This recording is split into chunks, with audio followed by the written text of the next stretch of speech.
So now it's the men's single Olympic qualifying race. We will get the top three again qualifying for the Paris Olympics. And it looks like we're straight into it. Martin will give you a quick talk through of the 6 contenders.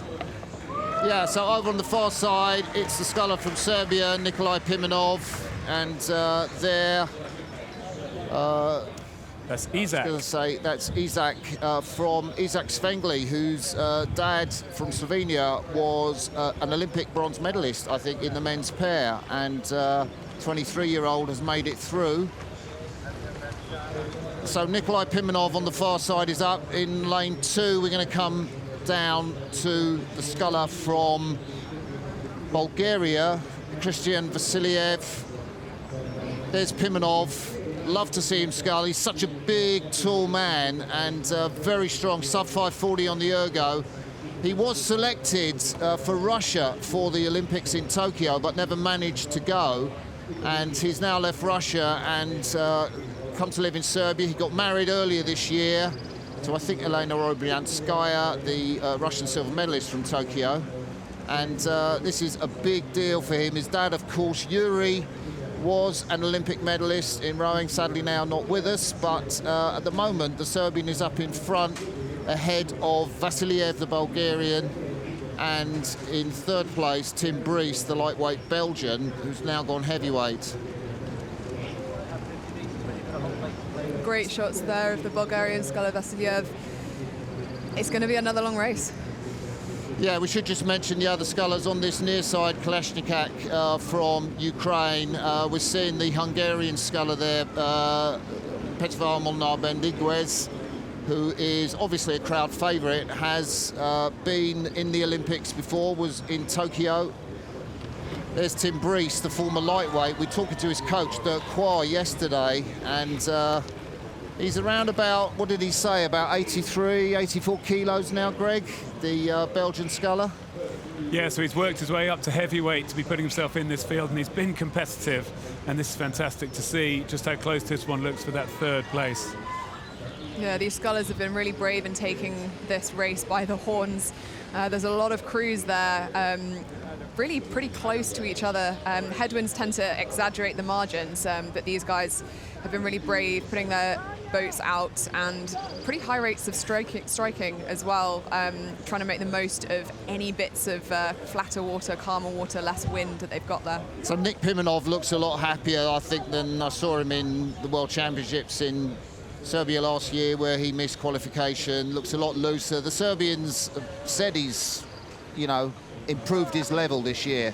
Well, you look very solid there. Often into a headwind you do, particularly if it's a straight-on headwind, which I think is more like what it'll feel like in that lane 1 over there. So he looks like he was really solid and connected, leaving his arms out in front of him.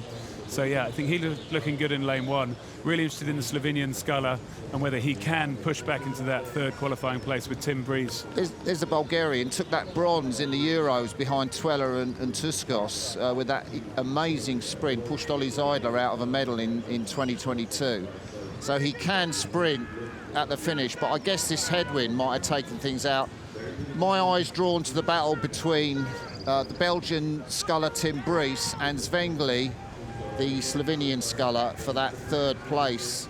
Pimenov looks out and clear so far at the 1,000 metres. I think we're seeing a move here from Tim Brees, actually. He's drawn up level with the Bulgarian sculler through the K, and he's actually just got his bows in front. That's a really brave move coming from this side of the lake where the less favoured lanes are. We've got 1,000 metres left to play, which in these conditions is nearly another 4 minutes of racing. He's doing a really good job at the moment of keeping it really dynamic, really good hits through to try and keep it light on the stretcher. Yeah, it is dynamic, 37 strokes a minute from the Belgian sculler. Isak Svengli is trying to stay in it, trying to keep that overlap and not let these scullers either side of him, with the Bulgarian sculler now, who's trying to escape and get into that second or third place. There's the 32-year-old Bulgarian with that amazing sprint. Looks like he's in third place now. You can see he's really pushing in this third quarter in the tailwind. Just missed qualification at the World Championships last year, finished 1 place off it, 10th. So really, this is, payback time. Tim Brees has had a look. He's got that length on Svengli, the Slovenian. I'm not sure he's going to get back on Vasiliev at this stage of the race, though. There's still plenty to go. We're not yet through the 1500. You know, plenty can happen as single, particularly in a long race. But looking there at Pimenov, you said how solid he looks. He looks fantastic right now. Yeah, eyes on the prize, top 3. Again, it's just about making no mistakes when you're in that kind of position. And this is a big, big third 500. We're just looking to the left of our picture, that Slovenian bow of Svengeli just disappearing out of the picture. That'll be heartbreak for the Slovenian rowing team if he can't make it through and get one of their boats to qualify here. Yeah, there's the chevron. Pimenov over on the left of his shot. Vasiliev in second place. Tim Brees in third place. They're the 3 likely qualifiers. And just a hello to Nick Pimenov's family, who I know are watching in Moscow as we talk. And Brees has had a sprint and gone through Vasiliev. Yeah, very big move from Tim Brees. As you said, Imogen, on this side of the course, it's not going to be so easy, but he is making sure he's not in the race for third place. In fact, he's pushing on to try and get into that second qualifying berth. Absolutely, I think that's the right thing to do in this kind of race. It's not the kind of thing you want to do, to be caught napping and just feel like you're happy with third, because you might just get caught out on the line. So pushing up, aiming for the best place you can every single time is definitely the right thing to do.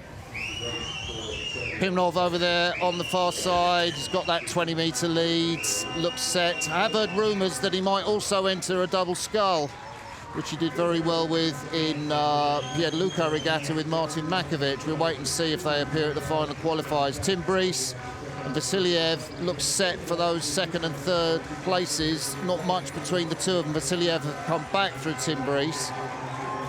Yeah, I think they both want that second place. They're not happy just settling for third place in this race. Both would go to the Olympics, top 3, get through, but they want the best place possible. You can really see the pain on these athletes' faces. It's been a long race. They've been pushing really hard, digging deep into the red buoys now the last couple hundred meters. Yeah, Vasilyev's using that sprint that he's used so effectively in 2022 to get back on the Serbian. Nikolai Pimenov looks to his right just to check where he is. You're nearly there, Nick, but Vasiliev is approaching ever closer. Pimenov not known for his sprints, but I think he's definitely got enough space to take this first spot and grab an automatic qualification spot to Paris. Nikolai Pimenov, the Serbian sculler, eases off as he comes up to the line. Qualification done. Vasiliev from Bulgaria in second. That's done for him. And Tim Brees, well, relief for the Belgian. Heartache for the Slovenian, coming in fourth place. It is pending to, National Olympic qualification. Petrel Molinari coming in fifth for Hungary, and the Ukrainian sculler crossing the line, Kolishnik, in sixth place. And it does depend on Olympic NOC approval. So sometimes we have scullers that finish fourth or fifth, and they get a nod because the other scullers haven't got, Yeah, it's a complicated picture because you're also only allowed, each country is only allowed to qualify 2 athletes through, or 2 crews through this system. So I guess just thinking of Davhodko, who came third in the women's single, there's other Ukrainian crews, but what we're going to see is that the Ukrainian men's sculler is at the bottom of this pile. So effectively that probably helps Davhodko to be sure that she's going to go. Similarly, you can see the top 3 there from Serbia, from Bulgaria and Belgium.